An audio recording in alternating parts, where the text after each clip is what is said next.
A'udzubillahi minasyaitonirrajim. Bismillahirrahmanirrahim. Alhamdulillahi rabbil alamin, nahmaduhu wa nasta'inu wa nastaghfiruh. Wa na'udzu billahi min syururi anfusina wa min sayyiati a'malina. Man yahdihillahu fala mudilla lahu wa man yudlil fala hadiya lahu. Asyhadu an la ilaha illallah wahdahu la syarika lahu. Wa asyhadu anna Muhammadan 'abduhu wa rasuluh. Subhanaka la ilma lana illa ma 'allamtana innaka antal alimul hakim. Allahumma 'allimna ma yanfa'una wanfa'na bima 'allamtana wa zidna ilma. Allahumma ati anfusana taqwaha wa zakkiha anta khairu man zakkaha anta waliyuha wa maulaha. Rabbi yassir wa la tu'assir, Rabbi tammi bil khair, amma ba'du. InsyaAllah pada pagi ini kita akan sambung tadabbur surah As-Saff. Kelas yang lepas kita sampai ayat yang ke-11. Jadi sebelum kita sambung, seperti biasa kita cuba review apa yang kita belajar daripada ayat-ayat yang lepas dan apa kaitan dengan ayat yang kita akan belajar pada hari ini. Okey, daripada ayat pertama lagi, surah As-Saff mula dengan Allah memperkenalkan dirinya bahawa Allah itu sangat hebat, Allah itu sangat mulia, sehingga semua makhluk di bumi dan semua makhluk di langit sentiasa mensucikan Allah, sentiasa berzikir kepada Allah. Jadi manusia hebat macam mana pun, binatang tak memujinya, tumbuh-tumbuhan tak memujinya, tapi hebatnya Allah yang tidak ada kehebatan melainkan Allah, sehingga semua makhluk yang berakal dan tak berakal, yang bernyawa dan tak bernyawa, semua mensucikan Allah. Subhanallahi ma fis samawati wa ma fil ard. Kemudian Allah beritahu akhlak buruk orang-orang yang beriman. Akhlak buruk orang yang beriman ialah suka bercakap apa yang mereka tidak lakukan, ataupun suka menyuruh orang lain melakukan kebaikan tapi mereka sendiri tidak lakukan. Dan Allah sangat murka kepada orang yang memiliki sifat sedemikian. Kemudian Allah beritahu apa yang paling Allah suka daripada hamba-hambanya.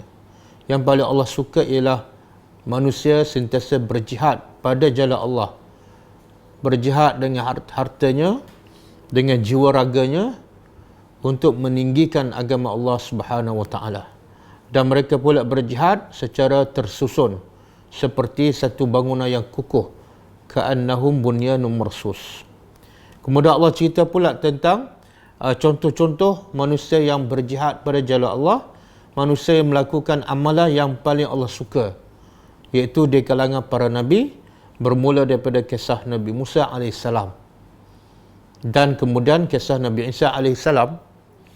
Dan Allah beritahu jalan yang Allah suka ni berjihad, dan tanda-tanda orang itu berjihad pada jalan Allah, dia bukan dapat pujian, dia bukan dipuja oleh masyarakat, dia bukan menjadi selebriti, tapi tanda dia buat kerja kerana Allah, dia berjihad kerana Allah, tandanya ialah dia dihina, dia diperlekehkan, dia disakiti, dia diseksa, dan kemuncaknya ramai para nabi dibunuh. Sebab apa? Sebab buat kerja yang Allah cinta. Jadi buat kerja Allah cinta, akibatnya pada zahirnya tidak baik.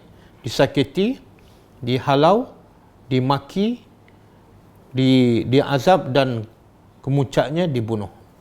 Tapi itulah amalan yang Allah suka.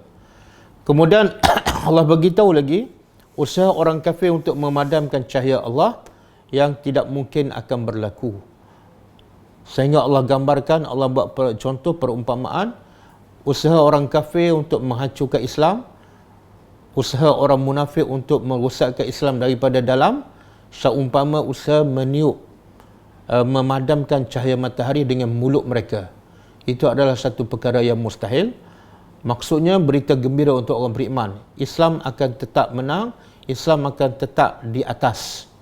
Walaupun mungkin orang Islam dihina, Tapi Islam adalah agama yang ya'lu, yang tinggi, wala yu'la alaihi, dan tidak ada yang lebih tinggi daripadanya. Kemudian Allah beritahu juga dalam ayat yang ke-10, Allah menyeru lagi dengan nama, wahai orang-orang yang beriman. Allah nak mendorong, nak bagi motivasi kepada hamba-hambanya yang dia suka, yang dia cinta. Apa dia? Iaitu Allah nak menawarkan kepada hamba-hambanya yang beriman satu amalan, satu pekerjaan yang sangat-sangat disukai oleh Allah, sebagaimana disebut dalam ayat yang sebelum ni, iaitu ayat yang keempat. Allah sebut dalam ayat keempat, Allah cinta, Allah suka hamba-hambanya yang berjihad untuk menegakkan agama Allah dalam keadaan tersusun, dalam keadaan terancang. Maka ayat 10 Allah menawarkan lagi dalam bentuk yang kalau orang beriman boleh faham, dia akan menjawab, dia akan berkata sami'na wa ata'na. Sebagaimana kata Ibn Abbas, bila Allah sebut ya ayyuhallazina amanu, orang yang beriman yang faham maksud ayat tersebut, lantas akan menjawab sami'na wa ata'na, kami dengar dan kami patuh. Jadi Allah tawarkan satu amalan, satu pekerjaan yang Allah buat contoh. Pekerjaan itu, amalan itu seumpama satu perniagaan. Satu perniagaan. Sebab semua manusia suka berniaga, kerana perniagaan lah antara kerja yang paling banyak untung, yang paling besar kebaikannya. Dan Abu Bakar pun menjadi hebat sebab dia berniaga. Osman bin Affan menjadi hebat juga sebab dia berniaga. Dia boleh sedekah semua hartanya ataupun sebahagian. Hasilnya adalah daripada perniagaan. Jadi Allah nak tunjuk, kalau kamu suka pada perniagaan, aku nak tawarkan kepada kamu satu perniagaan yang jauh lebih baik daripada perniagaan dunia, iaitu berniaga dengan Allah. Apa modalnya? Allah sebut dalam ayat yang ke-11, modalnya yang paling asas ialah kamu mesti beriman kepada Allah. Bermula dengan syahadah la ilaha illallah Muhammadur Rasulullah. Jadi asas nak berniaga dengan Allah bukan duit, bukan modal juta-juta, tapi asasnya ialah keyakinan, kepercayaan kepada Allah, kepada janji Allah, dan juga keyakinan dan ikut apa yang disebut oleh Nabi kita sallallahu alaihi wasallam. Kalau beriman dengan Allah saja tak cukup untuk berniaga dengan Allah. Mesti beriman dengan Allah dan mesti ikut sunnah Nabi. Kemudian modal perniagaan ini juga ialah berjihad dengan menggunakan segala harta-harta dan juga jiwa raga kita.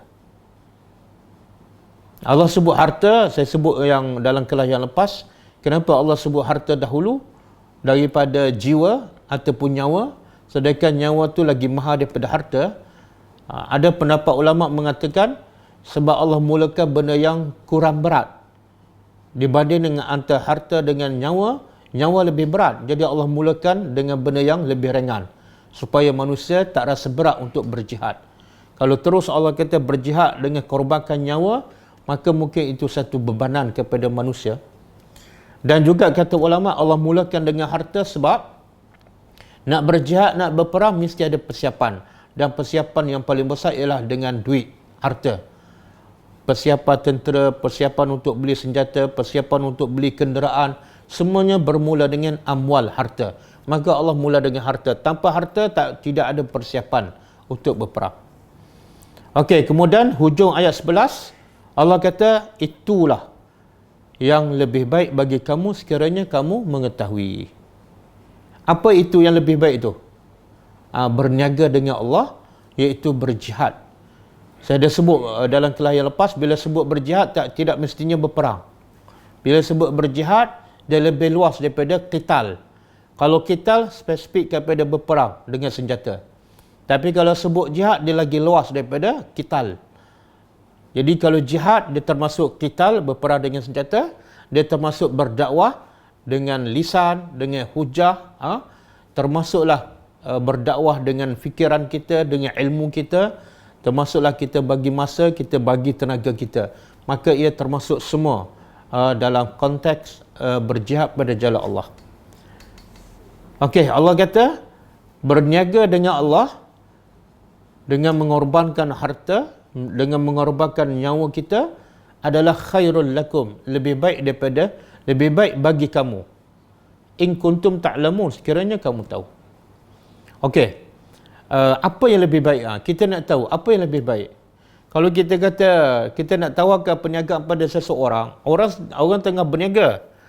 Katalah dia berniaga jual buku, kita nak tawarkan satu perniagaan lebih baik daripada dia.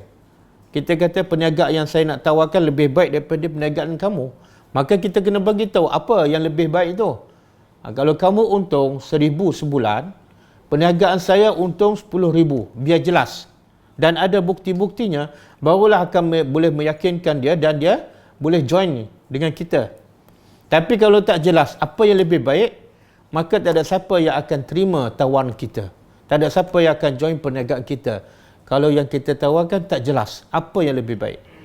Jadi ayat hari ini Allah nak beritahu apa yang lebih baik itu. Ya Allah kata, perniagaan dengan Allah lebih baik daripada apa yang kamu lakukan. Okey, kita debur. A'udzubillahi minasyaitonirrajim. Yang lebih baiknya ialah yaghfir lakum. Dia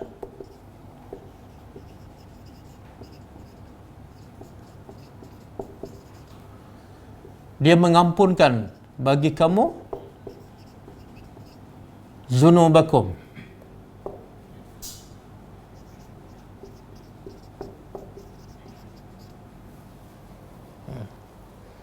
Jadi perniagaan yang Allah tawarkan lebih baik daripada kerja kamu, lebih baik daripada perniagaan kamu. Apa yang lebih baik? Allah tak kata keuntungannya 1 juta.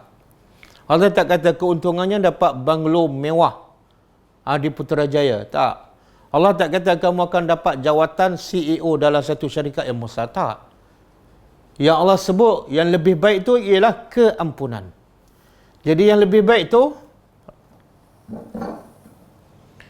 kalau perniagaan dunia,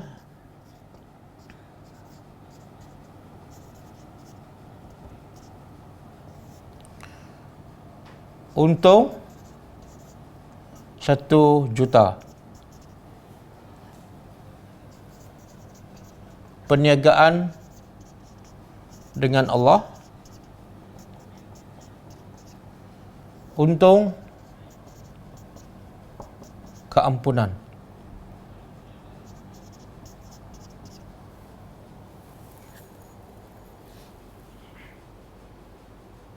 Jadi bila tengok di sini, yang mana kita teringin? Berniaga untuk 1 juta dengan berniaga dapat keampunan Allah. Yang mana kita teringin? Biasanya manusia akan teringin yang ni. Sebab ini berbentuk material dan nampak. Yang ni tak nampak. Tak nampak. Keampunan. Maka sebab itulah selepas Allah sebut keampunan, Allah sebut wa yudkhilkum. Dan dia akan masukkan kamu jannatin, surga-surga.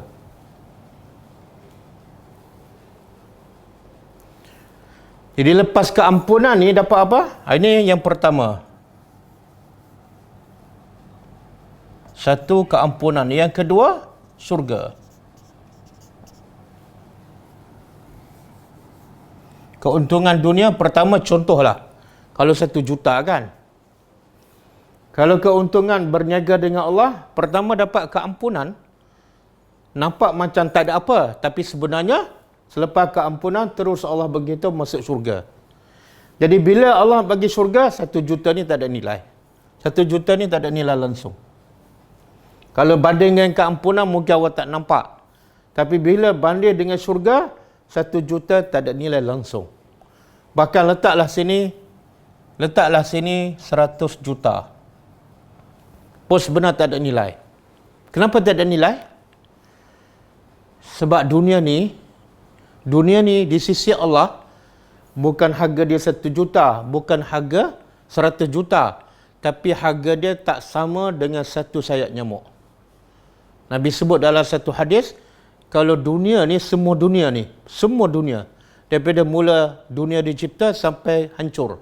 Semua sekali ni, bukan dunia zaman kita je, daripada mula dicipta sampai akhir. Nabi kata kalau semua dunia ni sama di sisi Allah dengan nilai satu sayap nyamuk je, maka orang kafir tak boleh minum seteguk air pun.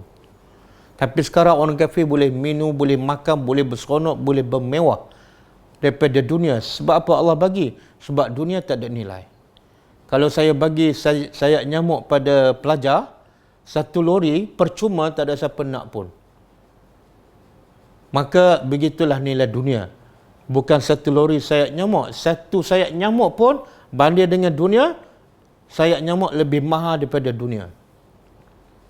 Apatah lagi bila banding dengan syurga. Dan juga dalam satu hadis sahih, Nabi kata tempat letak cemeti, tempat sangkut cemeti. Ini tempat sangkut ni. Bukan cemeti cemeti tempat yang alat untuk kita pukul haiwan kan. Ini bukan cemeti, tapi tempat sangkut cemeti dalam syurga adalah lebih baik daripada dunia dan segala isinya. Hadis sahih. Apa yang Nabi nak beritahu? Dunia ni bukan sama nilai dengan istana di syurga, bukan. Bukan sama nilai dengan sungai-sungai di syurga, bukan. Dunia ni tak payahlah banding dengan istana di syurga, tak payah banding dengan bidadari, tak payah banding dengan sungai-sungai di syurga. Cuba banding dengan tempat letak cemeti sahaja dalam dunia. Maka Nabi kata, tempat letak cemeti seseorang di dalam syurga lebih baik daripada dunia dan segala isinya.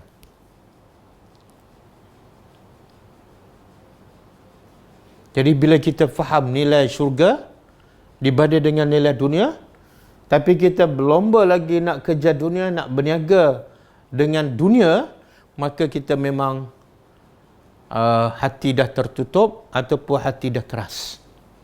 Sebab begitu beza antara dunia dengan akhirat. Okey.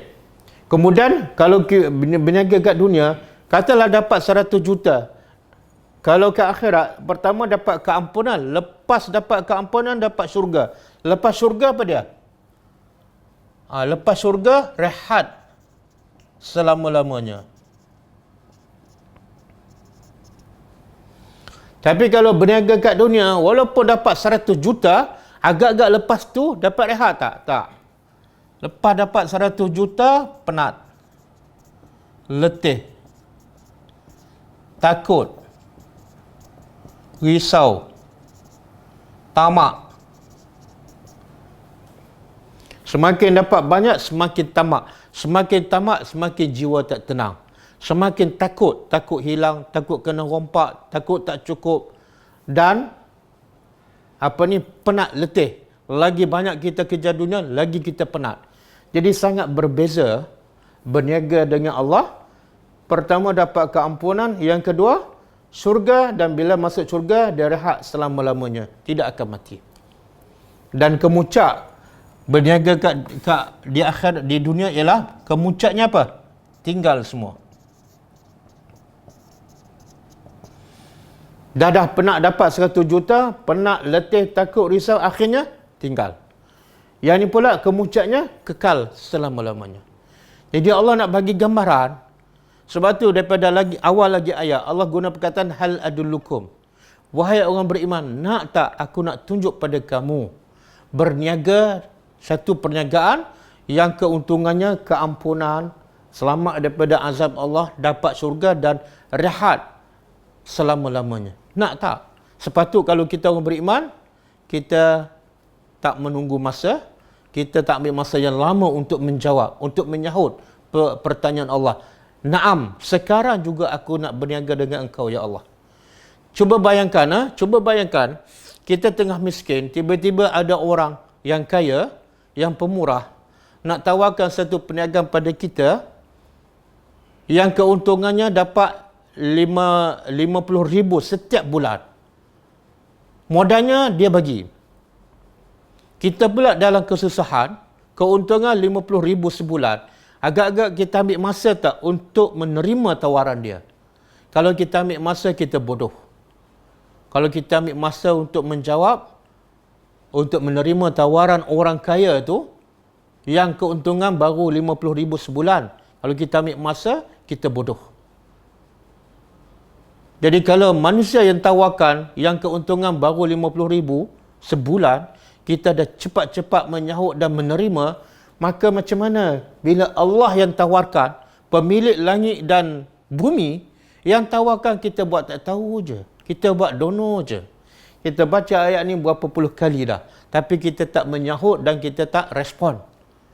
Menunjukkan kita betapa jahilnya kita dengan Allah, betapa butanya kita daripada maksud-maksud ayat-ayat Allah Subhanahu Wa Taala. Jadi setelah kita faham, wajib ke atas kita yang mengaku beriman menyahut tawaran Allah. Sekarang juga aku nak berniaga dengan engkau. Dan berniaga dengan engkau, kemuncaknya dapat syurga. Okey. Apa perniagaan? Mungkin orang tanya, nak berniaga macam mana dengan Allah ni? Supaya akhirnya dapat ni, keampunan syurga dan rehat selama-lamanya. Nak berniaga apa? Kata ulama, perniagaan yang paling mudah, perniagaan yang paling cepat untuk mendapat keampunan dan syurga Allah ialah berdakwah. Ialah berdakwah. Saya ulang, bukan solat 5 waktu, bukan pergi masjid, bukan pergi umrah berulang kali, bukan melancong satu dunia, tak. Perniagaan dengan Allah yang memudahkan, yang paling mudah, paling cepat kita mendapat syurga Allah ialah berdakwah. Apa dalil? Apa dalil? Cuba buka surah Yusuf ayat 108. Surah Yusuf ayat 108.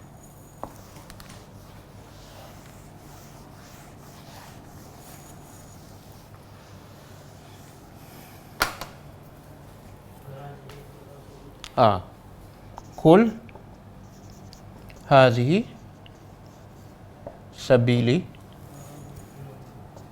ad'u ila Allah ana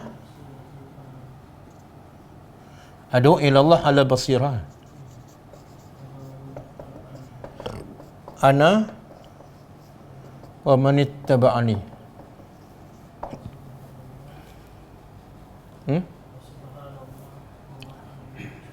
Okey. Surah Yusuf ayat 108. Tengok apa perniagaan dengan Allah yang paling cepat, paling mudah nak masuk syurga? Itu berdakwah. Bukan berulang alik ke masjid, bukan berulang alik ke Mekah, bukan melancong satu dunia. Bukan berulang alik pergi kelas balik, pergi kelas balik, bukan.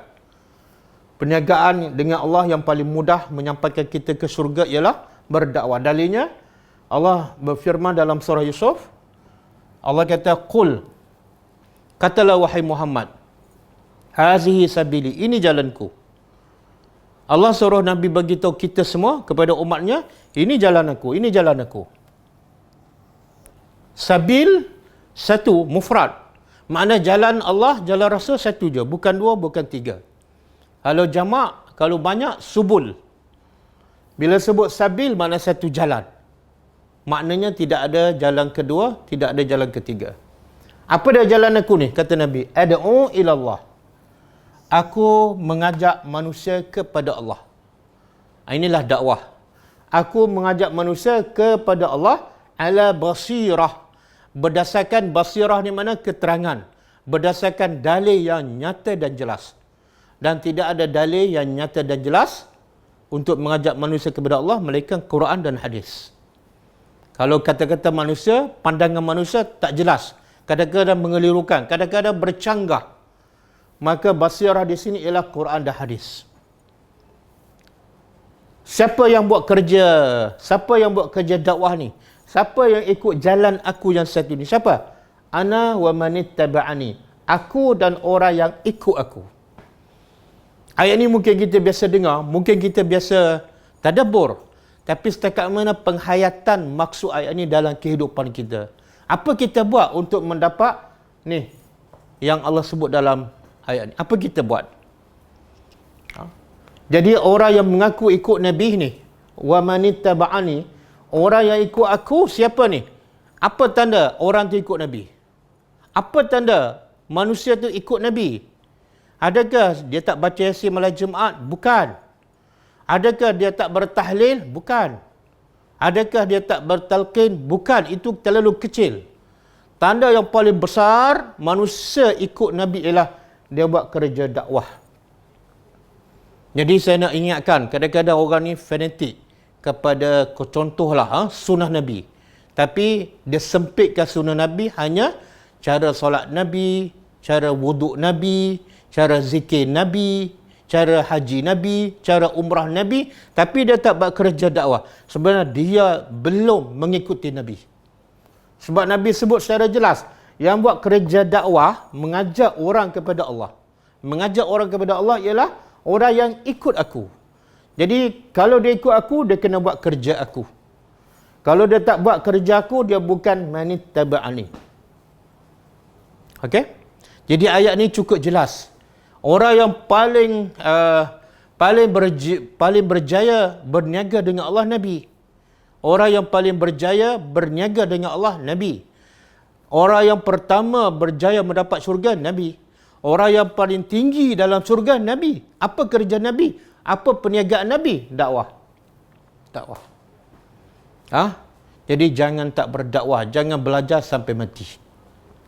Jangan belajar kemudian berjalan sampai pencen, sampai mati. Belajarlah sampai kita jadi pendakwah, sebab kerja yang paling mulia bukan belajar.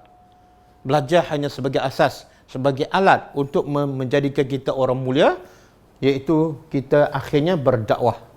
Basirah dekat sini. Ilmu yang kita belajar ni. Ini ilmu. Ramai orang belajar, ada basirah tapi tak berdakwah. Tak, dia tak akan jadi orang mulia. Dia belum berniaga dengan Allah. Dan dakwah ni boleh pelbagaikan dakwah. Dakwah ni terlalu luas. Dakwah maksudnya mengajak orang supaya kenal Allah, sembah Allah. Saya ulang, berdakwah ialah mengajak orang supaya kenal Allah, mentauhidkan Allah dan sembah Allah. Caranya terserah, mengikut kemampuan kita. Ada orang boleh berdakwah dengan bercakap macam saya, dengan bertazkirah. Ada orang boleh berdakwah dengan cara menulis. Ada orang boleh berdakwah dengan bagi duit sumbangan. Dengan duit itu orang boleh pergi berdakwah ke merata tempat. Ada orang boleh berdakwah dengan memberi kenderaan dia. Ada orang boleh berdakwah, dia bagi masa dia untuk bawa orang pergi berdakwah. Jadi dakwah ni boleh berbagai-bagai. Boleh berbagai-bagai. Ada orang yang membuka minda orang supaya orang tu jadi pendakwah. Maka secara tak langsung dia juga pendakwah. Sebab dia menggerakkan orang untuk berdakwah. Jadi dakwah ni, sehingga Nabi kata, balighu anni walau ayat. Sampaikan dariku walaupun satu ayat. Jadi jangan buat alasan, nak berdakwah kena tahu bahasa Arab, kena banyak ilmu, kena jadi ulama. Jangan. Saya bagi contoh. Contoh, orang yang buat kerja dakwah tak mestinya alim, tak mestinya ulama, tak mestinya nabi, tak mestinya orang yang banyak ilmu, tak mesti orang yang hafal Quran, tak mesti orang yang hafal Sahih Bukhari dan Muslim. Dan juga bukti orang yang buat kerja dakwah adalah orang yang paling mudah masuk syurga. Orang yang berniaga dengan Allah yang paling cepat masuk syurga. Apa ni orang yang buat kerja dakwah? Apa bukti? Buka surah yang selalu orang Melayu baca. Surah yang orang Melayu selalu baca. Surah apa tu? Surah Yasin. Cuba buka surah Yasin.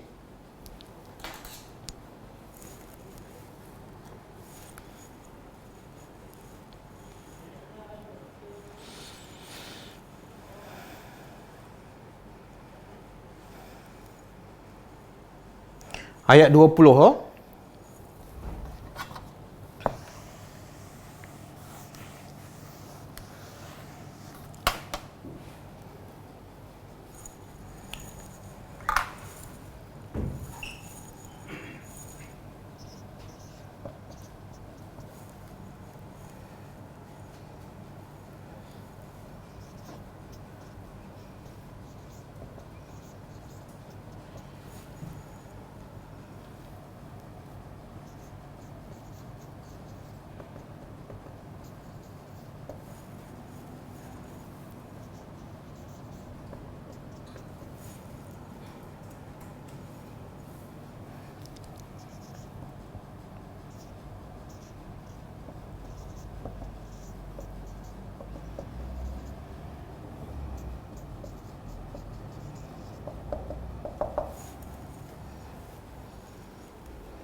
Okey. Allah kata dalam ayat berapa ni? Waja'a, dan telah datang min aqsal Madinah, daripada hujung. Aqsa ni, Masjid Aqsa, mana masjid yang paling jauh antara tiga masjid utama, Masjidil Haram, Masjid Nabawi dan Masjid Aqsa. Yang paling jauh ialah Masjid Aqsa, sebab tu dipanggil Masjid Aqsa, sebab Aqsa tu paling jauh. Antara tiga-tiga yang paling jauh ialah Masjid Aqsa, dia di Palestin. Jadi Aqsa paling jauh, telah datang dari bandar paling jauh ataupun di hujung kota. Maknanya pendakwah ni datang daripada jauh. Dia bukan dijemput, dia bukan dijemput, tapi dia datang. Dan datang pula bukan dekat, di luar kota, luar bandar. Makna dia daripada kampung. Datang pula ke bandar untuk apa? Untuk cari makan? Bukan. Untuk berjalan, tengok-tengok keindahan ciptaan Allah? Bukan. Untuk berniaga dengan Allah. Siapa yang datang ni? Seorang Nabi? Bukan. Seorang alim, ulama? Bukan. Seorang biasa, rajulun. Rajulun. Allah tak sebut nama, walaupun dalam ada sebagai ulama kata nama dia Najjar, Habib An-Najjar, tapi tidak ada dalil. Tidak ada dalil. Allah tak sebut nama. Sebab apa Allah tak sebut nama? Sebab Allah nak fokus, Allah nak kita fokus pada pengajaran dia. Pengajarannya apa? Bukan nama dia Habib, bukan namanya An-Najjar, tapi dia adalah seorang lelaki biasa. Jadi kalau lelaki biasa boleh berdakwah, kenapa kamu dah belajar, dah banyak ilmu tak boleh berdakwah? Datang pula yas'a, bersegera. Jadi sifat pendakwah ni kena ada sifat yang prihatin, peka dan cepat. Kenapa? Sebab dia nak selamatkan orang daripada neraka. Bukan nak selamat orang daripada lapar ni. Kalau orang lapar, daripada pagi sampai tengah hari lapar, kita pun kena segera hantar makanan. Takut-takut dia mati. Itu lapar makanan. Pun kena segera. Ini lapar iman, lapar ilmu.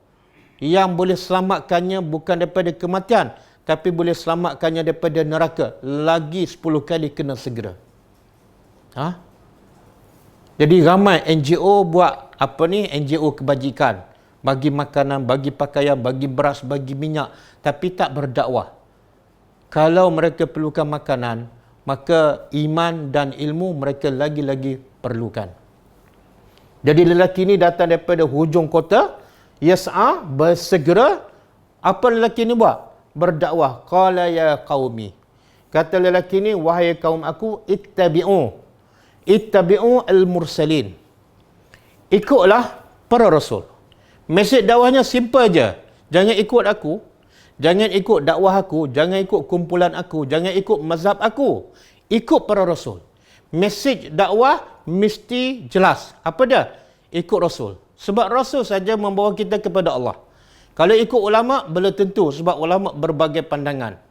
Kalau ikut parti, ikut jemaah, ikut NGO, belum tentu lengkap. Belum tentu sempurna. Kadang-kadang dia ajak pada NGO dia, tapi NGO dia tak lengkap, tak Islam pun. Jadi dakwah yang paling jelas ialah mengajak manusia ikut Rasul. Ikut Nabi Muhammad. Tak masuk parti pun tak apa. Tak masuk NGO dia pun tak apa. Tapi kalau masuk parti, tak ikut Nabi, tak selamat. Jadi ikut para Rasul. Kemudian, lelaki ni Allah tak sebut dia alim ataupun tak. Menunjukkan apa? Nak berdakwah tak perlu jadi orang alim. Tak perlu ilmu yang banyak. Dia sampai 2-3 patah aja. Cuba tengok ayat selepas tu. Apa lelaki ni sebut? Kita baca Yasin sekian lama. Sampai dah beribu-ribu orang mati baca Yasin. Tapi mereka tak amalkan. Okey. Apa kata lelaki ni? Ittabi'u man la yas'alukum ajran wa hum muhtadun. Lelaki ni bagi tahu sifat utama Rasul apa dia? Sifat utama Rasul ialah la yas'alukum ajra. Mereka tidak minta upah. Saya ulang. Sifat utama Rasul yang layak kita ikut. Sebab apa? Dia tak ada kepentingan. Dia tak ada kepentingan. Dia tak pernah minta upah. Dia tak pernah minta upah. Bila minta upah je, Dia bukan cara Rasul. Dia bukan cara Rasul. Ramai sekarang berdakwah dapat duit. Bila tak dapat duit, tak pergi. Dia bukan pendakwah. Dia penceramah jemputan. Jadi sifat pendakwah, sifat Rasul ialah tidak minta upah. Tak ada kepentingan. Sebab apa? Kalau minta upah, ada kepentingan, orang tak nak ikut, orang tu tak salah. Jangan salahkan dia. Kenapa orang tu tak ikut kita? Sebab dia kata kita ada kepentingan. Bila kita berdakwah, minta duit. Tak bagi duit, kita tak berdakwah. Maka dia ada hak untuk tidak ikut. Tapi kalau Rasul tu memang betul-betul ajak kita pada Allah, langsung tak ada kepentingan, kamu tidak ada alasan untuk tidak ikut. Okey, kemudian apa lagi mesej lelaki ni?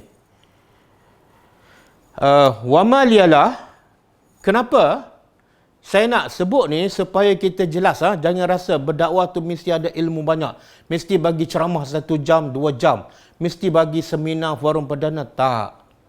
Tengoklah apa yang Allah sebut dalam Quran. Pendakwah rajulun, orang biasa, dan mesej yang disampaikan simple je. Satu, ikut Rasul, kemudian bagi tahu sifat Rasul pada yang tidak ada kepentingan. Kemudian dia kata apa? Dia bukan minda kaum dia yang kafir. Semua yang duduk di bandar ni semua kafir. Itulah dakwah. Dakwah kena pergi pada orang tak beriman. Jangan duduk cakap setiap hari selama-lamanya kepada orang dah beriman. Itu bukan dakwah. Itu lebih kepada majlis ilmu. Dakwah ialah mengajak orang yang belum beriman. Mengajak orang yang belum kenal Allah dan belum sembah Allah. Okey, kata lelaki ni, وَمَا لِيَلَا أَعْبُدُ الَّذِي, kenapa aku tak boleh sembah Tuhan yang al-ladzi fatarani, Tuhan yang sembah aku. Tengok, bahasa mesejnya tak menyakitkan hati orang.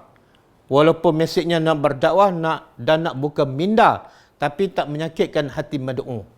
Kenapa aku tidak boleh sembah Tuhan yang mencipta aku? Dia tak kata kenapa kamu tak boleh sembah Tuhan yang cipta kamu. Itu menyakitkan hati mad'u. Itu mengguriskan hati. Itu merendahkan orang yang kita dakwah. Jadi bukan minda dengan cara jangan menyakitkan hati. Bagi tahu kenapa saya tak boleh sembah Tuhan yang cipta saya. Maksudnya apa? Sangat patut kita sembah Tuhan yang cipta kita, bukan sembah berhala yang kita yang buat.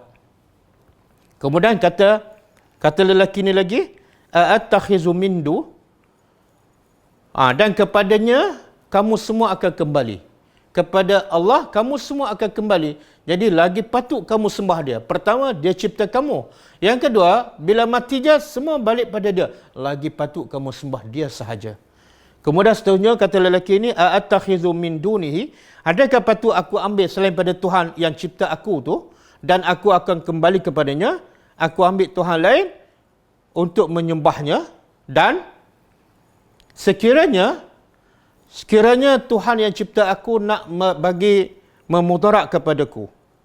Yuridnir Rahman bidurrin. Kalau Tuhan yang cipta aku nak bagi musibah pada aku, nak memudaratkan aku, Tuhan yang selain pada Allah tu, berhala ke patung ke, boleh tak selamatkan aku? Dia bukan minda. Tak boleh. Kalau datang ribut taufan, patung duduk kat situ lah, tak bergerak pun. Bahkan kita pula kena selamatkan dia. Kemudian wala yunqizun, mereka tak boleh selamatkan. Kemudian inni izan lafi dalalim mubin. Kemudian kata lelaki ni lagi, kalau aku sembah Tuhan yang tak boleh bantu aku, tak boleh selamatkan aku bila ada musibah, maka aku memang orang yang sesat. Aku, dia tak kata kamu sesat. Aku, kalau aku sembah Tuhan macam tu, aku adalah orang yang sesat. Kemudian inni amantu bi rabbikum. Kemudian lelaki ni, pendakwah ni mengisytiharkan kepada kaum dia yang kafir, sesungguhnya aku telah beriman dengan Tuhan kamu. Dia tak kata Tuhan aku. Tuhan kamu. Kalau dia kata Tuhan aku, kaum dia akan kata apa? Okeylah, kamu sembah Tuhan kamu, kami sembah Tuhan kami. Tak. Aku nak sembah Tuhan kamu juga. Sebab Tuhan yang cipta aku, Tuhan itu juga cipta kamu. Tuhan yang aku sembah, Tuhan itu juga yang sepatutnya kamu sembah. Kemudian kata lelaki ini, fasma'uni, dengarlah apa yang aku nak sampaikan. Subhanallah. 2, 3, 4 ayat je. Lepas tu apa berlaku?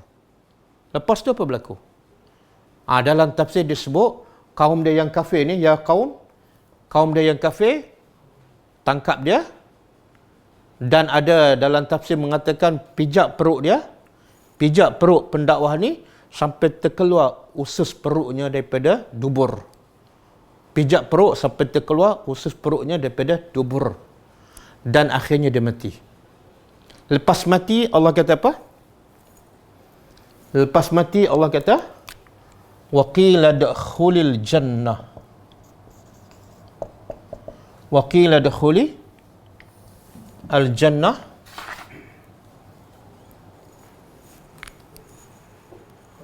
Qala ya laita qaumi.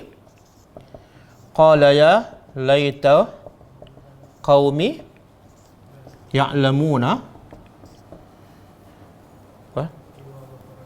bima ghafara li rabbi wa ja'alani minal mukramin.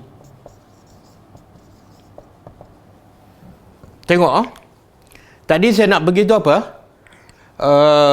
Apa berniaga dengan Allah yang paling cepat, paling mudah masuk syurga? Saya jawab, berdakwah. Dalilnya surah Yusuf tadi ayat 108 dan juga dalilnya kisah lelaki dalam surah Yasin. Bila dia berdakwah je sekali je, terus dia dibunuh. Lepas dia dibunuh, Allah kata apa? Wa qila dukhulil jannah. Wa qila udkhul al-jannah. Allah kata pada lelaki ini, masuklah syurga. Tengok, baru je berdakwah, tak sampai 5 minit, tak sampai 10 minit. Baru je cakap 2-3 ayat je, terus masuk syurga. Bukti kerja yang paling cepat, berniaga dengan Allah yang paling mudah sampai ke syurga ialah berdakwah. Baru je berdakwah, dibunuh, terus Allah kata masuk syurga. Kemudian, bila masuk syurga, apa kata lelaki ni? Sehingga ulama kata ini salah satu pendakwah yang berdakwah ketika hidup dan ketika mati. Masa berhidup dia berdakwah pada kaum dia, masa dia mati dia berdakwah pada semua orang. Kita pun baca dakwah dia setelah dia mati. Apa dia? Ini ucapan dia setelah dia mati. Qala ya laita qaumi. Alangkah baiknya jikalau kaum aku ya'lamun, kaum aku mengetahui. Tengok apa dia dapat bila dia berniaga dengan Allah? Apa dia dapat bila dia berdakwah? Walaupun menyakitkan, walaupun akhirnya risiko dia dibunuh, tapi apa dia dapat? Alangkah baiknya kalau kaum aku mengetahui bima ghafarali rabbi. Aku dapat apa? Keampunan Allah. Sama ni. Yaghfir lakum. Allah tawarkan, nak tak berniaga dengan aku yang lebih baik daripada segala-galanya. Apa yang lebih baik? Pertama, dapat keampunan. Lelaki ni tunjuk. Betul. Bila dia berdakwah, dia mati, dia nak beritahu pada kaum dia, kegembiraan yang paling besar ialah Allah ampunkan dosaku. Sebab apa? Sebab berdakwah. Kemudian yang kedua, waja'alani minal mukramin. Dan Allah menjadikan aku daripada orang yang mukramin. Apa makna mukramin? Mukramin ialah orang yang dimuliakan. Tengok Allah guna perkataan, kalau kita hayati, ya Allah, kita akan lagi seronok, lagi nak jadi pendakwah. Dengan apa? Dengan perkataan mukramin. Apa makna mukramin? Dimuliakan. Dimuliakan maksud dia ialah bila kita masuk syurga, kita tak akan buat apa-apa. Semua diholor, semua diberi, semua disuap, semua dipakai. Gelang tangan pun dipakai, air pun disuap, diminumkan. Itu makna mukramin. Saya bagi contoh. Kalau orang jemput saya makan, dia datang rumah saya jemput, kemudian bila saya nak masuk kereta, dia buka pintu, kemudian dia bawa kereta tu sampai ke rumah dia, dia buka pintu kereta lagi, kemudian dia jemput masuk ke rumah dia, kemudian bila saya nak duduk, dia tarik kerusi, kemudian dia masukkan balik, kemudian dia basuhkan tangan saya, kemudian saya makan, sudah tu dia bagi buah-buahan, dia koyak siap semua. Kemudian sudah makan, dia hantar balik saya ke rumah. Itu antara contoh orang yang mukramin. Tapi dalam syurga lagi hebat daripada itu. Tak payah pergi ke mana-mana. Duduk dalam istana kita je, semua terhidang siap. Dengan bidadarinya, dengan pelayannya, dengan wildannya. Ini mukramin. Jadi dapat keampunan, yang kedua dapat syurga. Sama dengan ayat ni. Apa kerja dia? Apa perniagaan dia? Berdakwah. Tapi risikonya ialah mesti disakiti sebagaimana Allah sebut di awal surah Baqarah. Musa mengadu pada kaum dia, lima tu'zunani, kenapa kamu menyakiti aku? Itu risiko dia. Nabi Isa dituduh sebagai Tuhan. Nabi Isa dituduh sebagai anak Tuhan, disakiti, dikhianati, dan akhirnya dirancang untuk dibunuh. Itu risiko dia. Biasa, bila kita nak satu benda yang mahal, satu benda yang tinggi, risikonya besar. Allah sebutkan, afahasibtum an tadkhulul jannah walamma ya'tikum masalul ladzina khalau min qablikum. Adakah kamu sangka kamu akan masuk syurga dengan mudah, sedangkan belum datang pada kamu apa yang menimpa orang-orang dahulu? Massatuhumul ba'sa, mereka ditimpa kesakitan, mereka ditimpa musibah, kelaparan, mereka dihalau, disakiti, diazab, dan wazulzilu, perasaan mereka digoncang, sehingga Rasul hatta yaqular Rasul wallazina amanu ma'ahu, sehingga Rasul dan pengikutnya berkata, mata nasrullah, mereka mengadu pada Allah, ya Allah, bila lagi nak datang pertolongan? Kami dah teruk kena lanyak, kena hina, kena maki, kena azab. Bila lagi nak datang pertolongan Allah? Allah jawab, ala inna nasrallahi qarib, sesungguhnya pertolongan Allah dah dekat dah, belum sampai, tapi dah dekat. Setelah kamu lalui ujian, kamu berjaya dalam proses ujian, barulah kemenangan akan datang. Jadi ini contoh perniagaan dengan Allah. Jadi buatlah kerja dakwah, walaupun hanya sampaikan sepatah. Jangan asyik pusing dunia, jangan asyik belajar dalam kelas je, tapi satu patah pun tak keluar ilmu yang kita belajar dan disampaikan kepada orang. Okey. Kemudian Allah nak dorongkan kita lagi supaya berlomba untuk menjadi pendakwah, berlomba untuk berniaga dengan Allah. Pertama, dapat keampunan. Yang kedua, surga. Surga pula tajri, mengalir min tahtiha, dari bawahnya.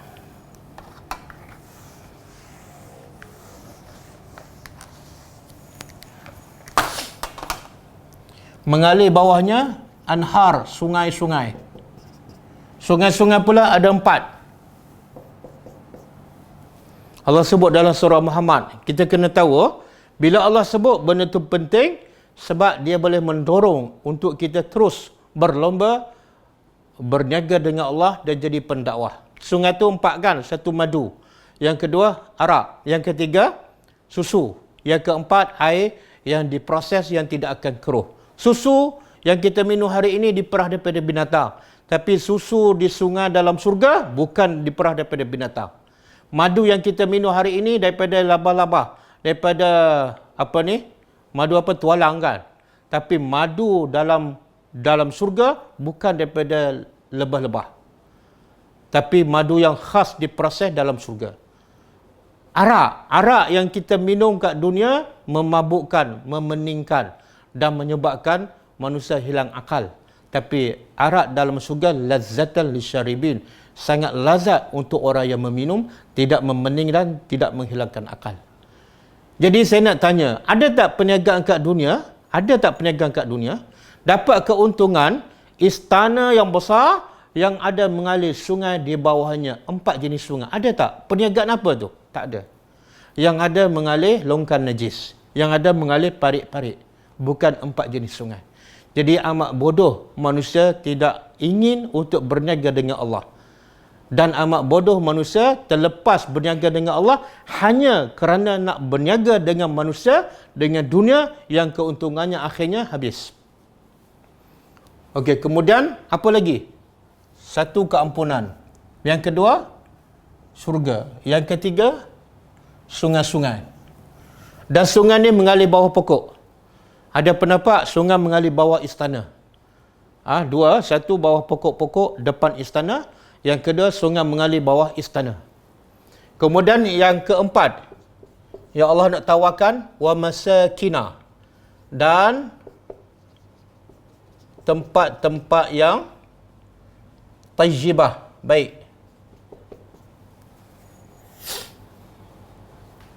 Tempat yang baik. Kenapa Allah sebut tempat? Bila sebut syurga, maksudnya dah ada istana. Mesti ada tempat. Mana ada syurga yang tidak ada istana? Tapi Allah sebut lagi masakin. Sebab apa? Sebab orang yang berjihad antara benda yang paling disayang untuk ditinggalkan bila pergi berjihad pada. Antara benda yang paling manusia sayang untuk ditinggalkan bila pergi berjihad pada. Rumah. Rumah. Sebab itulah pergi mana-mana akhirnya dia balik rumah. Dan sebab itulah 10 akhir Ramadan, ramai yang tak pergi intikaf di masjid. Sebab apa? Saya nak tinggal rumah. Dia rasa rumah tu tempat dia berehat, tempat dia tidur, ada peti ais, ada bilik, ada anak, ada isteri. Maka bila dia berjihad, dia korbankan rumah. Maka Allah ganti dengan masakinat tayyibah.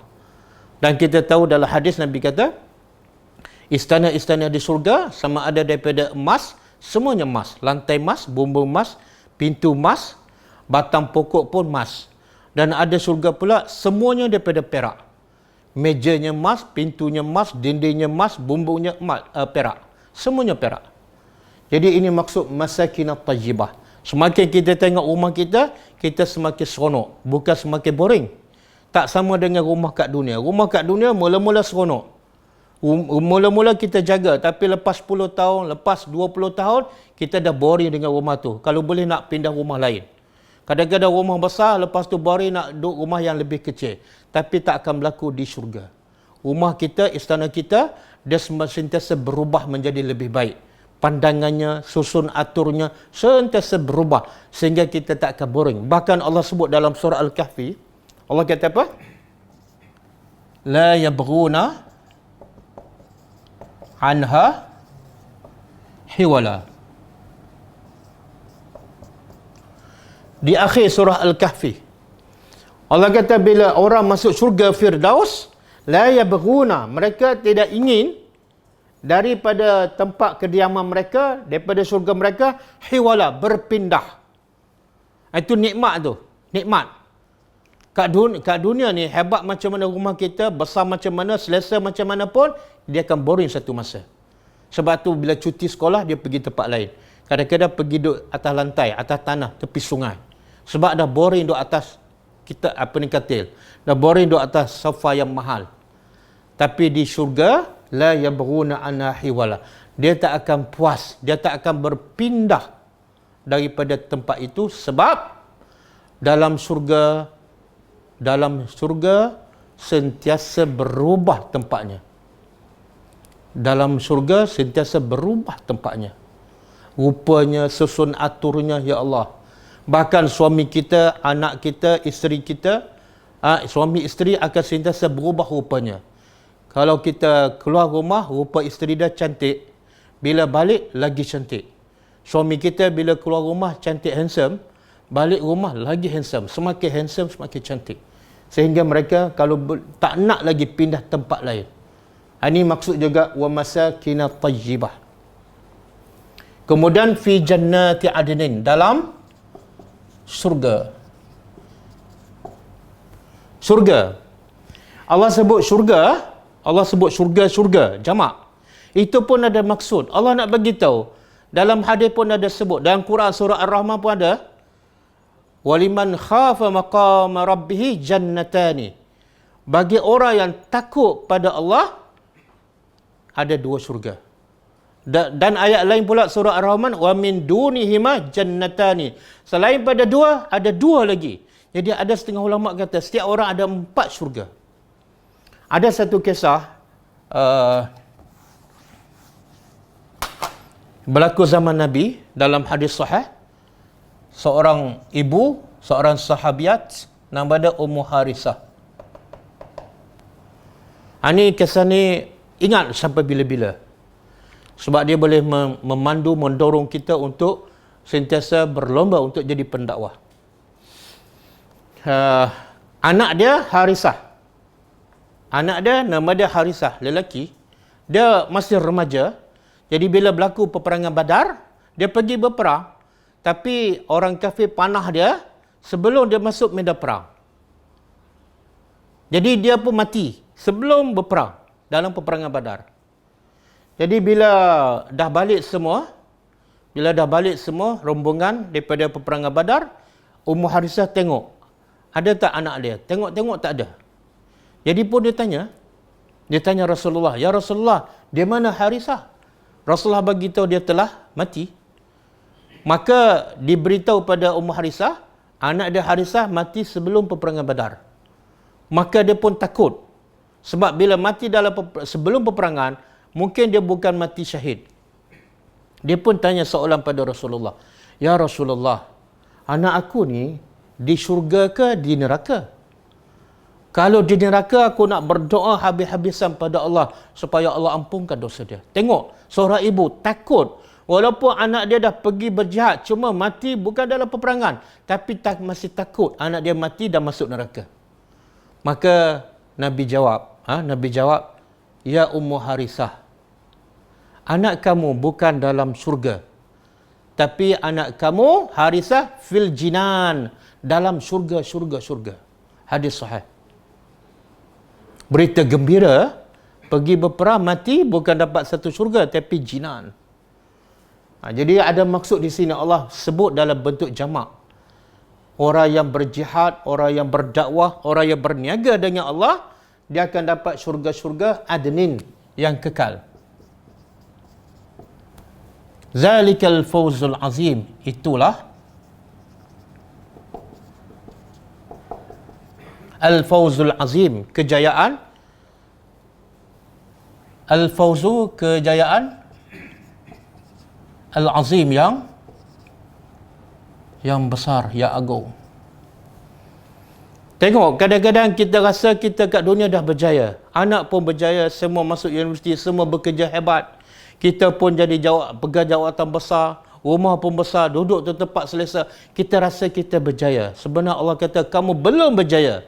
Sebab kejayaan yang besar, kejayaan yang sebenar ialah bila manusia masuk syurga. Bila manusia masuk syurga. Bila manusia selamat daripada neraka. Cuba buka surah Ali Imran.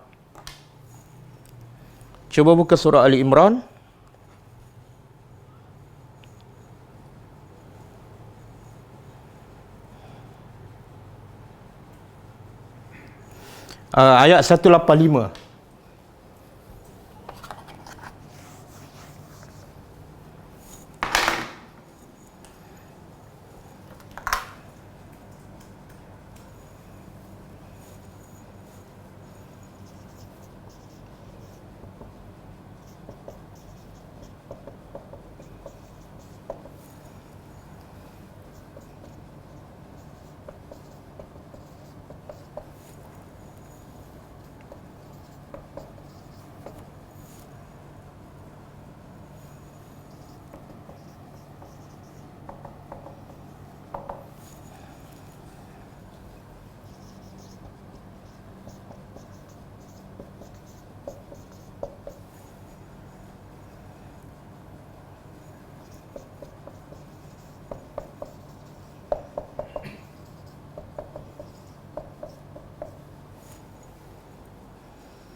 Okey.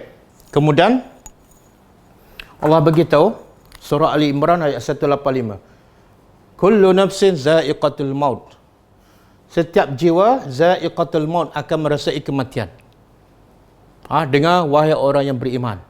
Setiap jiwa pasti akan mati. Kamu datuk ke, kamu tan sri ke, kamu jawatan besar ke, kamu orang miskin ke, kamu orang kaya, semua akan mati. Kemudian wa innama tuwaffawna ujurakum. Apa akan berlaku selepas mati? Sesungguhnya hanyalah tuwaffawna, ujur, pahala-pahala yang kamu dah pernah buat ibadat, yang pernah kamu berdakwah tu, kamu dapat bahagian kat dunia, ketenangan, kebahagiaan, tapi belum lengkap. Bila Allah akan lengkapkan ganjaran amal soleh kita? Tuwaffawna, akan dilengkapkan ganjaran kamu yaumal qiyamah. Jadi kalau rasa tak cukup tu, sabar. Sebab Allah akan bagi secukupnya, selengkapnya, bahkan di luar daripada gambaran kepala kita. Bila? Di hari kiamat. Kemudian Allah beritahu, faman zuhziha, maka barang siapa yang dijauhkan daripada neraka. Zuhziha. Jadi nak jauh daripada neraka bukan mudah. Zuhziha ni dijauhkan dengan susah payah. Aninar, daripada neraka.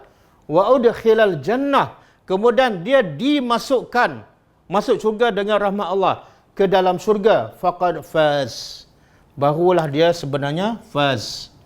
Faz sama dengan fauz. Kalau fauzun, kata terbit masdar. Kalau faza, fi'al madi. Jadi Allah nak beritahu siapa sebenarnya yang berjaya ni. Kamu kat dunia tak ada seorang pun berjaya. Sebab Allah beritahu, faz yang betul-betul telah berjaya, mesti ada dua unsur. Pertama, dijauhkan daripada api neraka. Yang kedua, dimasukkan ke syurga. Barulah faz. Zalikal fawzul azim. Jadi saya nasihatkan diri saya, nasihat kepada semua yang mendengar. Jangan perasan kita telah berjaya. Kalau badan kita sihat, kita boleh beribadat, jangan perasan kita telah berjaya. Kalau kita boleh bangun malam, jangan perasan kita telah berjaya. Kalau kita boleh pergi umrah setiap tahun, jangan perasan kita telah berjaya. Sebab kita belum masuk syurga. Kita belum pasti selamat daripada neraka.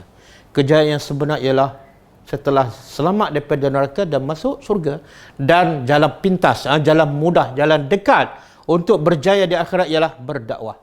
Jadilah pendakwah. Jangan jadi pelajar seumur hidup. Jangan jadi orang yang penceng tapi tak berdakwah apa-apa. Okey. Kita berhenti setakat ayat. Kita habiskan ayat satu lagi ayat. Wa ukhra.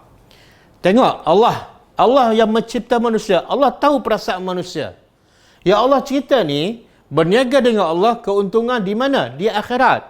Keampunan di akhirat. Syurga di akhirat. Sungai-sungai di akhirat. Masakin tayyibah di akhirat. Jadi Allah tahu manusia nak juga kejayaan di dunia. Maka Allah Maha Pencipta, Allah Maha mengetahui perasaan manusia. Maka Allah tawarkan juga kejayaan di dunia. Lalu Allah kata wa ukhra, dan selain pada ni, selain pada keampunan syurga di akhirat, ada yang lain.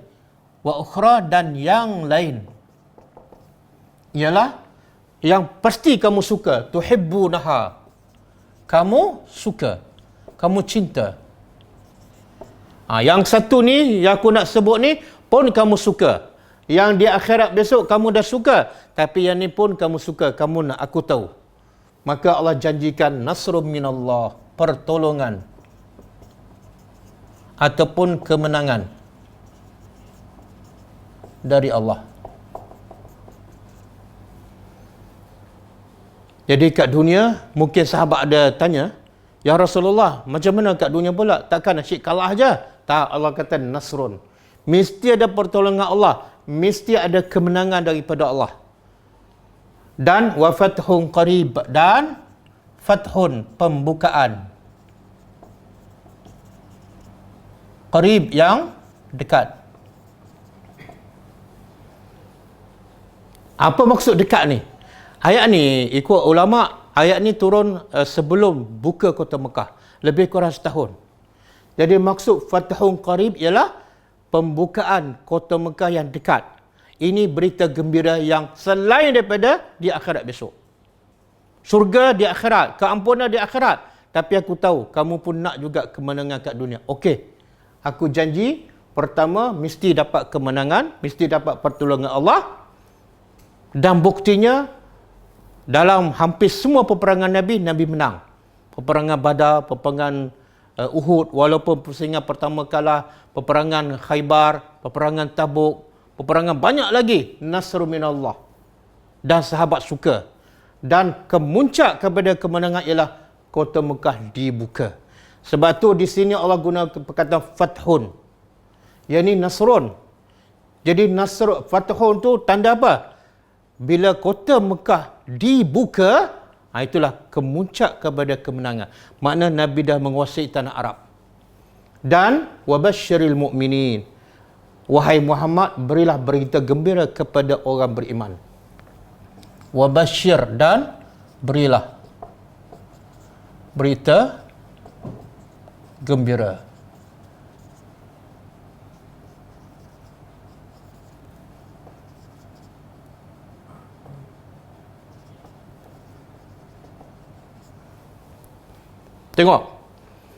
Tengok Allah tutup dengan apa? Berita gembira. Berita gembira untuk siapa ni? Berita gembira untuk siapa ni? Bukan untuk semua orang. Jangan perasan, Allah kata berita gembira khas untuk orang beriman. Siapa orang beriman? Balik pada ayat ni. Allah kata, nak tak aku tunjuk pada kamu, iaitu perniagaan yang selamatkan kamu daripada azab Allah. Apa yang selamatkan kamu daripada azab Allah? Kamu beriman dengan Allah. Kamu berjihad. Kamu beriman dengan Rasulullah. Kamu berjihad dengan harta dan nyawa kamu. Bila ada sifat tu, kamu berhak mendapat berita gembira. Tapi kalau setakat kamu ada jawatan besar, ruang besar, kereta besar, anak pun semua berjaya, kamu boleh pusing satu dunia, jangan gembira. Sebab berita gembira belum untuk kamu. Kalau kamu nak berita gembira yang sebenar, milikilah sifat-sifat ni. Beriman kepada Allah, beriman kepada Rasul, dan korbankan nyawa kita, harta kita, masa kita, ilmu kita, tenaga kita, pengalaman kita, kata-kata kita, semua untuk meninggikan agama Allah. Jadi sengaja berniaga dengan Allah. Berniaga dengan Allah, kita jadikan seluruh kehidupan kita, perkataan kita, perbuatan kita, pemikiran kita, harta kita, semua untuk agama Allah. Maka kita insya-Allah berhak mendapat berita gembira. Sama juga dalam ayat lain, surah Baqarah, Allah kata, وَبَشِّرِ as-sabirin. Berilah berita gembira pada orang yang sabar. Kadang-kadang Allah kata orang beriman, kadang-kadang Allah kata orang yang sabar. Sebenarnya ciri-ciri orang beriman ialah sabar. Nak buat kerja ni, nak berdakwah, kena sabar. Nak lawan nafsu, nak sedekahkan duit, nak infakkan masa kita, tenaga kita untuk Allah yang tak ada keuntungan kat dunia, kena sabar. Nak sampaikan dakwah dan orang maki kita, orang halau, kena sabar. Jadi kalau nak jadi orang beriman, kena sabar. Nak jadi orang yang sabar, kena jadi orang yang beriman. Jadi dua sifat ni, beriman dengan sabar, dua sifat yang tak boleh dipisahkan daripada orang beriman. Barulah insya-Allah kita dapat berita gembira. Sebab itulah bila kita baca ayat ni, Allah kata kepada Nabi Muhammad, bagilah berita gembira pada orang sabar. Ramai yang baca ayat ni tak gembira pun. Dia terus sambung ayat seterusnya. Kenapa? Sebab dia bukan pendakwah. Sebab dia bukan orang yang sabar. Sebab dia bukan orang beriman. Sebab dia bukan pendakwah. Saya ulang sekali lagi. Berapa ramai baca ayat Al-Quran dia tak gembira. Walaupun Allah cerita berita gembira. Itulah bukti dia sebenarnya belum beriman kepada Allah. Kalau kamu beriman, pasti kamu gembira. Sebab ini khas untuk orang beriman. Wallahu a'lam. Kita berhenti setakat ayat 13.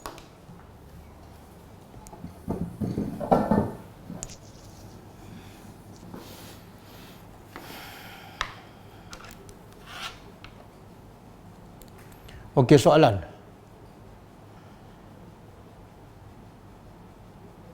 Apakah persediaan yang perlu ada pada seseorang untuk memulakan kerja dakwah? Benda yang paling asas ialah Allah sebut dalam surah Al-Bayyinah, wa ma umiru illa liya'budullaha mukhlisin.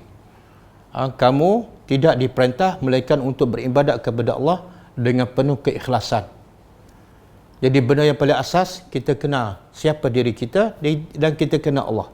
Bila kita kenal Allah, Tuhan pencipta, dan kita sedar kita hamba, maka sifat hamba kena taat, kena patuh pada semua perintah Tuhan dia. Jadi pertama, asasnya beriman dengan Allah, kenal Allah dan taat. Yang kedua, ikhlas, mukhlisin. Buat apa saja kerana Allah. Buanglah selama ni kita kerja untuk dapat keuntungan, untuk dapat rehat, untuk hidup senang. Buang. Sebab senang kat dunia hanya sementara aja. Bodohlah kalau kita habiskan masa, habiskan umur, habiskan dia untuk senang 70 tahun. Tapi menderita 7,000 tahun. Jadi fokuslah untuk senang yang kekal abadi di akhirat besok. Dan syaratnya mesti beriman kepada Allah. Yang kedua, mesti ikhlas. Buat apa saja kerana Allah. Saya bagi contohlah, kadang-kadang kita belajarkan. Sebab itulah bila kita tak ikhlas kerana Allah, kita tak akan berubah. Orang cakap apa pun dia tak masuk. Lepas orang belajar, pergi menyampaikan. Dia duk belajar kat situlah, sampai ke tua, sampai ke mati. Menunjukkan apa? Sebenarnya dia tak ikhlas. Dia pergi belajar tu bukan betul-betul kerana Allah. Kalau betul kerana Allah, mesti ada hasilnya. Mesti ada hasil. Dan kalau dia buat ikhlas kerana Allah, dia tak akan takut pada manusia. Allah sebut, dalam surah Al-An'am. Allah kata kalau manusia tak beriman kepada Allah, Allah akan matikan, Allah akan tukar dengan satu kaum yang sifatnya apa? Mereka cinta pada Allah dan Allah cinta pada mereka. Dan yang kedua antaranya ialah la yakhafuna laumata laim. Orang yang ikhlas kerana Allah, yang cinta pada Allah dan Allah cinta pada mereka ialah mereka tak pernah takut pada celaan manusia. Itu sifat pendakwah. Kalau dia tak ikhlas, dia akan ada rasa takut pada manusia. Bila takut pada manusia, dia tak akan berani sampaikan walaupun satu ayat. Tapi kalau dia betul ikhlas kerana Allah, dia akan berani. Sebab Allah kata apa? Allah cinta pada kamu dan kamu cinta pada Allah dan kamu akan buat apa saja kerana Allah dan kamu akan berani. Kamu tak akan takut. Orang nak cela, nak maki, silakan. Sebab aku hidup kerana Allah, bukan kerana engkau. Dan bila aku mati, aku nak jumpa Allah, bukan nak jumpa engkau. Jadi, beriman kepada Allah, ikhlas. Yang ketiga, ada ilmu. Ada ilmu. Dan ilmu bukan mesti banyak. Nabi kata, balighu anni walau ayah. Sampaikan dariku walau satu ayat. Dia menteliti orang kita, kalau nak berdakwah mesti ustaz. Kalau nak berdakwah mesti belajar di Azhar.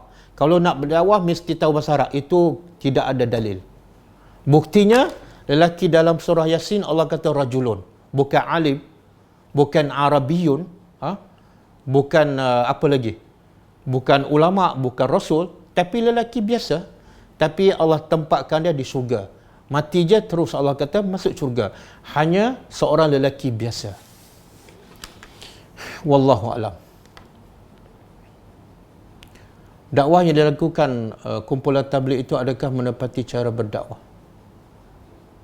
Dia, pada pandangan saya, dakwah yang dilakukan oleh orang tabligh, dia menepati sebahagian dakwah yang dilakukan oleh Nabi. Dia ajak orang pergi masjid. Ya, Nabi pun ajak orang pergi masjid. Nabi mengecam, mencela orang yang tak pergi masjid. Nabi nak bakar rumah. Maka Nabi ajak orang pergi masjid. Orang tabligh pun ajak orang pergi masjid. Tapi ingat, Nabi yang pertama yang paling asas mengajak orang belajar agama. Bahkan ayat pertama turun, Iqra. Dan Nabi sebut, talabul ilmi faridah ala kulli muslim. Belajar agama wajib ke atas setiap orang Muslim. Yang tu ada kelompongan, ada kekurangan. Jadi nak ajak orang pergi masjid, bagus. Tapi sebelum ajak orang pergi masjid, ajaklah orang belajar agama. Ajaklah orang kenal Allah, mentauhidkan Allah. Bila dia kenal Allah, dia akan ikut perintah Allah dalam Quran. Antara perintah Allah dalam Quran, ya ayyuhallazina amanu qu anfusakum wa ahlikum nara. Allah perintah, jaga diri kamu, jaga ahli keluarga kamu daripada api neraka. Jangan kita sibuk berdakwah di luar, anak kita buka aurat, anak kita solat lambat, anak kita jahil agama. Itu dah melanggar perintah Allah. Sebab apa? Sebab jahil, sebab tidak berilmu. Jadi nak berdakwah, nak masuk jemaah tabligh ke apa, tak ada masalah. Tapi lengkapkan dakwah ikut cara Nabi. Bukan ikut cara kumpulan kita, ikut cara guru kita. Tapi dakwah yang paling lengkap, paling sempurna ialah ikut cara Nabi. Wallahu a'lam. Dah?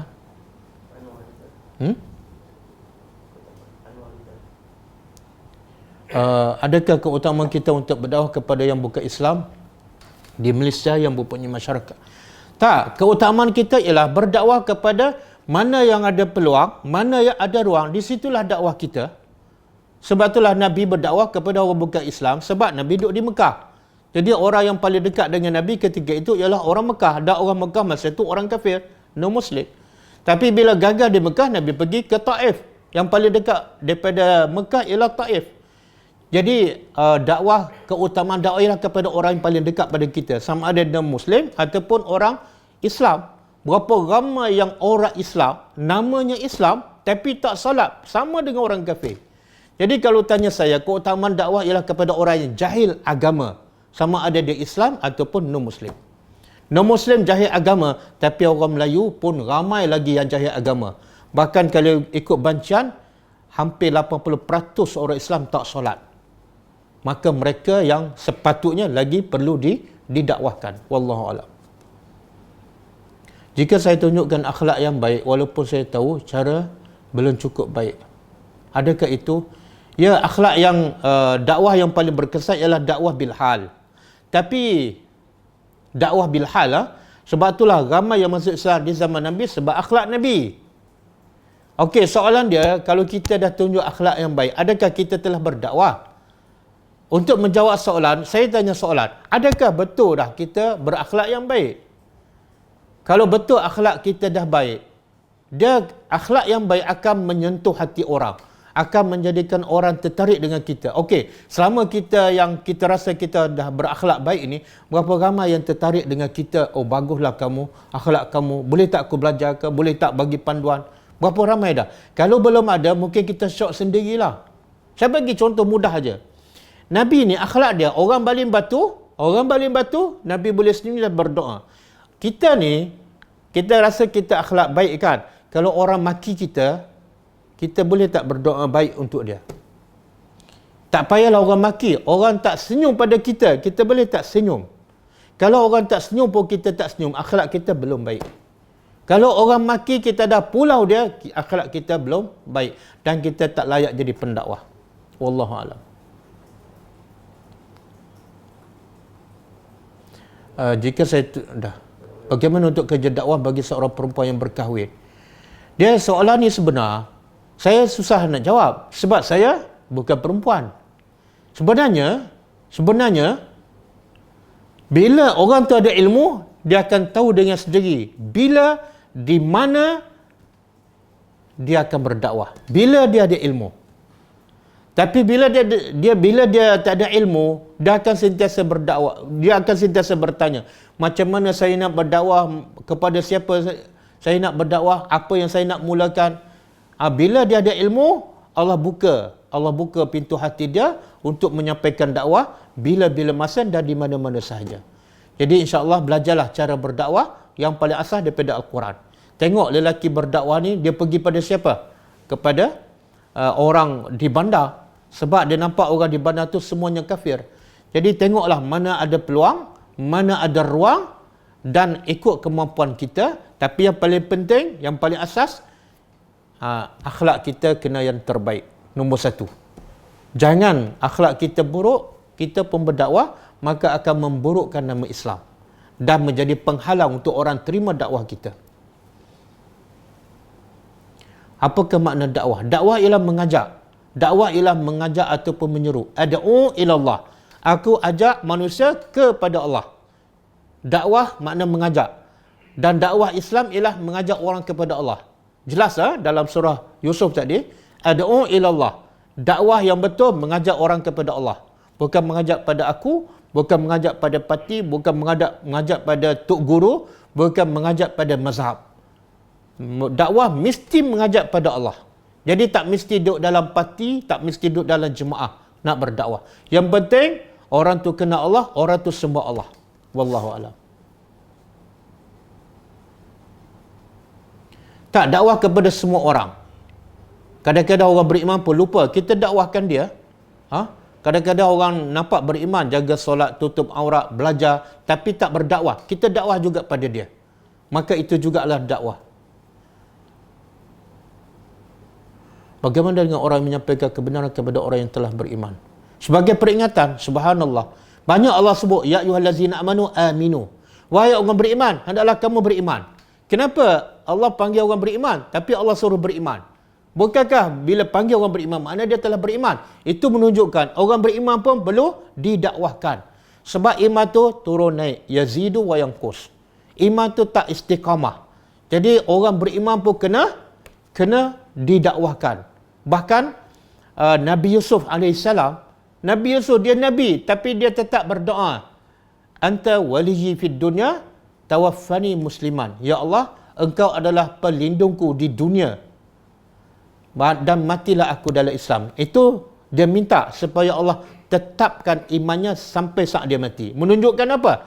Nabi pun takut iman dia goyah. Nabi pun takut imannya turun dan naik. Maka dia minta semoga Allah matikan dia, di saat kematian dia tetap beriman kepada Allah Subhanahu Wa Taala.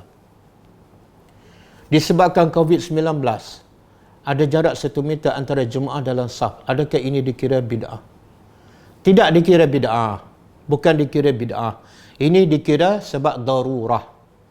Jadi jarak dalam saf tu bukan bid'ah. Bid'ah ni benda baru. dalam keadaan tak ada keperluan, tak ada darurah, tiba-tiba dia buat benda yang baru yang Nabi tak buat, itu bid'ah. Tapi bila ada keperluan, bila ada darurah, maka dia adakan empat aturan, itu bukan bid'ah. Bahkan fatwa ulama satu dunia mengatakan salat dalam keadaan COVID-19 ni dengan jarak sahnya 1 meter, salat tu sah. Salat tu sah. Wallahu alam.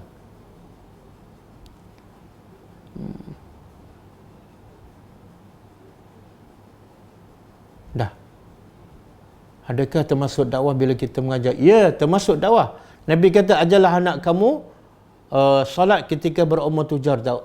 Apa saja kita buat hasil daripada perintah Allah dan Rasul, maka ia adalah dakwah, walaupun kepada anak-anak sendiri. Bahkan Allah kata, ku anfusakum, jaga diri kamu dan anak isteri kamu daripada neraka. Bila kita buat je perintah Allah, itu adalah dakwah.